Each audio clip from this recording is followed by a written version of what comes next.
Hello viewers, good morning. এখন বাজে সকাল 8:55 আর আমরা ছাদে ঘুরঘুর করছি। সূর্যটাও অনেকটা উঠে গেছে, চারিদিকে আলোয় আলো করে ফেলেছে। আর এই যে আমার বাবু এখন ঘুরুর ঘুরুর করছে। আর তোমার হাতটা দেখি, হাতটা দেখাও। ও কি নিয়ে ঘুরছে দেখো, এই দেখো। এটা কি? আন্টু। আন্টু। আমি পায়রার ডিম পেয়েছি একটা। ও বলছে কি আমি পায়রার ডিম পেয়েছি। মামার বাড়ি থেকে এই ডিমটা আনিয়েছি। বলছে মামার বাড়ি থেকে ডিমটা এনেছি, কিন্তু না, ওটা পায়রার ডিম না, ওটা হচ্ছে মুরগির ডিম।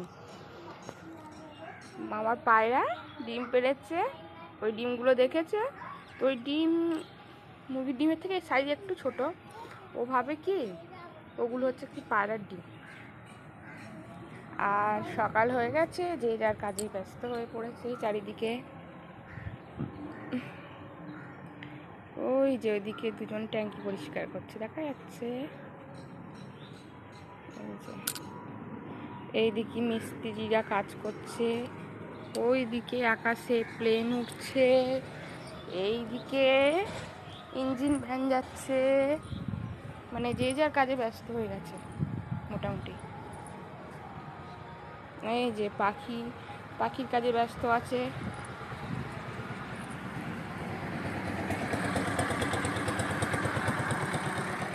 ভ্যান নিয়ে চললো। আর আমিও কিছু কাজ নিয়ে চলে এসেছিলাম।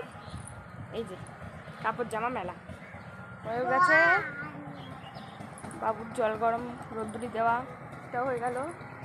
এবারে নিচে যাওয়ার পালা, চলো।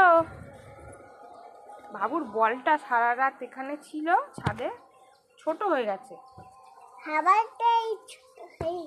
আমার ছেলে বলছে হাওয়াইতে ছোট হয়ে গেছে, কোনো জায়গায় বোধহয় লিক করে ফেলেছে। ও বল টল দেখলে ওর হাত খুসখুস করে। পেন্সিল বা কিছু একটা সরু জাতীয় জিনিস নিয়ে ফুটিয়ে দেয় আর লিক হয়ে যায়। কিছু একটা হয়তো করেছে, আর নয় ওই সারা রাত ছিল, তাতেই বোধহয় হাওয়া কমে গেছে। তো যাই হোক, এই ব্যাপার।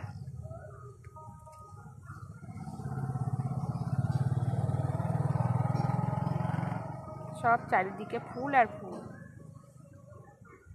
গাছে বোল দিয়েছে, আম গাছে।